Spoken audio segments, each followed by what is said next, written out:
Hi, welcome back here on the homestead. It is harvest season for a lot of fruits and vegetables, and when you live in the South, you don't have grapes, but you have muscadine.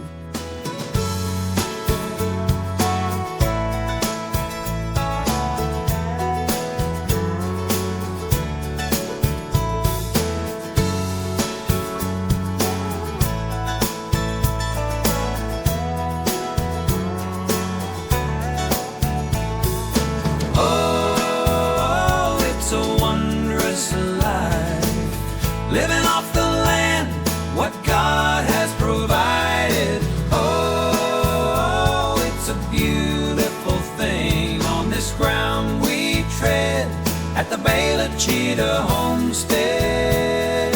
The Homestead. Here's Michael. He's already picking. We got a giant bowl full, and I think we're going to have to move on to a second bowl, huh, Bed? Yeah, look at that. Yeah. All right, so that's what we're doing today. We're picking muscadine. You know, muscadines have more antioxidants than any other grape in America, really, in the world. We use every part of it. We use the leaves, we use the branches, we grind it up. I make tea out of it, and it works great. It's good for your joints. We make jams and jellies. I've never made wine yet. I'd like to do that. A lot of it depends on what berries you have and how much sugar content they have in those berries to make wine versus jellies and jams. But we're gonna plant more this coming up winter. I want a whole nother row like this on the other side of the barn, so we're planting that now. But these are beautiful.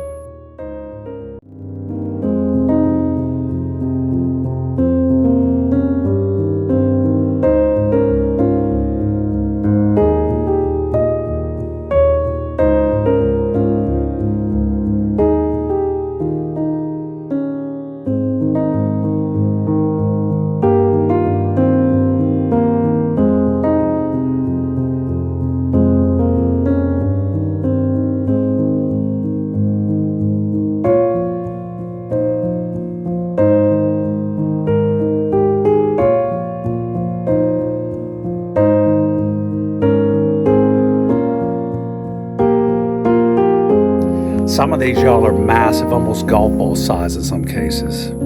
Beautiful. We do some fertilization here, but these things grow and they're huge.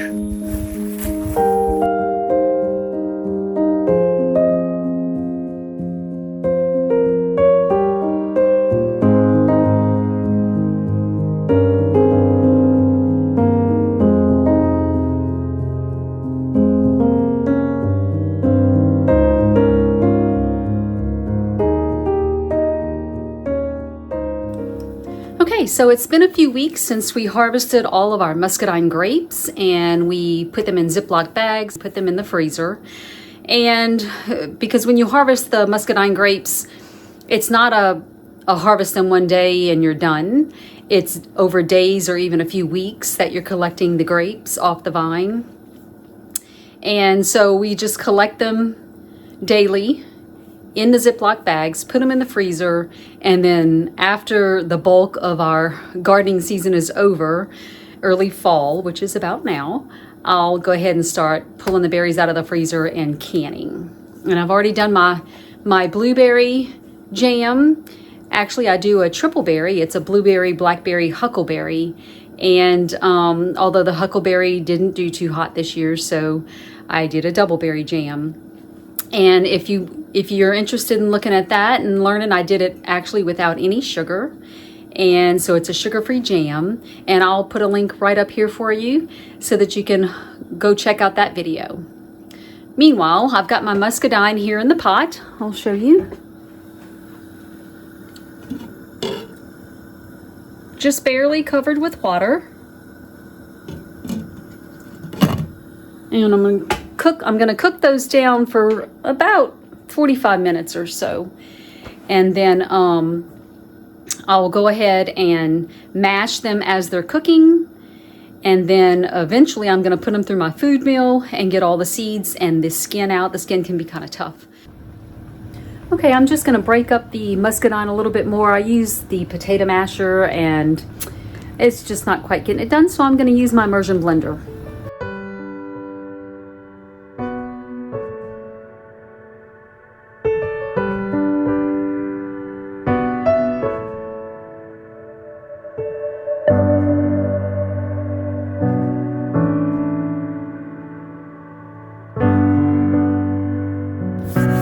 And now I'm gonna go ahead and get my food mill out, and I'll run it through the food mill to get rid of the seeds and the tough skin, and then we'll be ready to make jelly.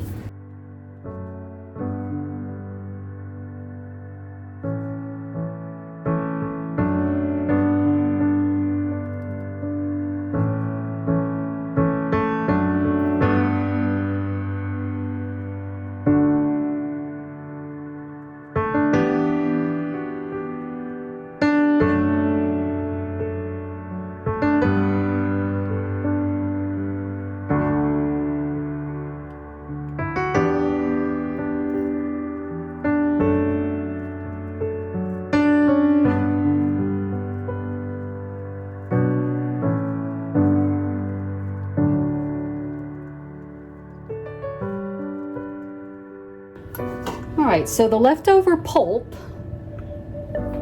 does not go to waste. We call it our muscadine mash. And we will actually take this pulp or mash and dehydrate it and use it in our tea. It's higher in antioxidants than even blueberry. So we don't want any of this plant to go to waste. All right, so I have about 16 cups of my muscadine juice, and to that I'm going to add about a cup of organic lemon juice.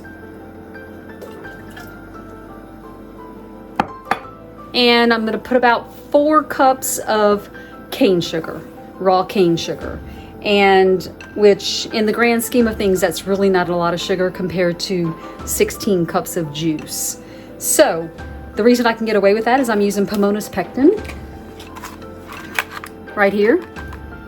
It's my favorite to use. They give you this little packet calcium powder that you mix with water. And I actually have some from my last canning session. You can just keep it in the fridge if you don't use it all, and use it for the next batch. And that's what I'm doing right now. I had to use it for my blueberries, and I had some left over. All right, so I did my lemon juice. Now I'm going to add about 4 cups of sugar.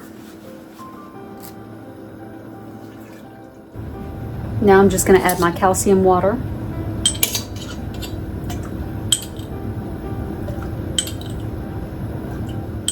I set aside a little bit of the sugar and in a jar, and then I added my pectin to it.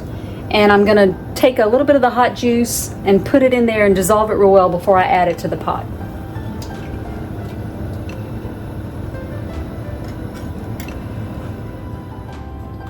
I'm just going to start filling my jars now.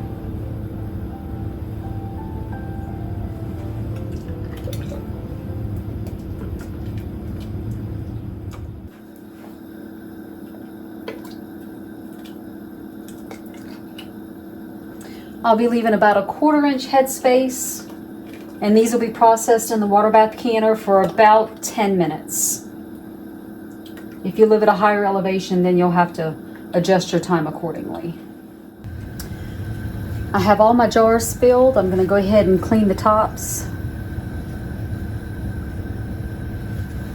We want to make sure we have a nice, good seal. We don't want any granules of sugar or anything, or pieces of fruit in there preventing that seal. Okay, I'm going to go ahead and place them in my canner.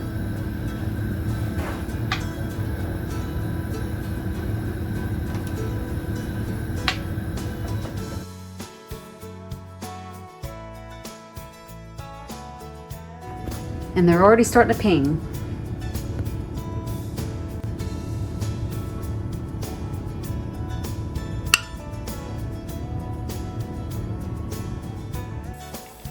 Well, as you can see, I think the chickens are ready to go to bed, and the goats are calling me. I think they want a treat. Thanks for joining me this evening as I made our muscadine jelly. And if you enjoyed this video, don't forget to hit the like button and subscribe to our channel if you're new. And I'll see you next time. The village hit a home.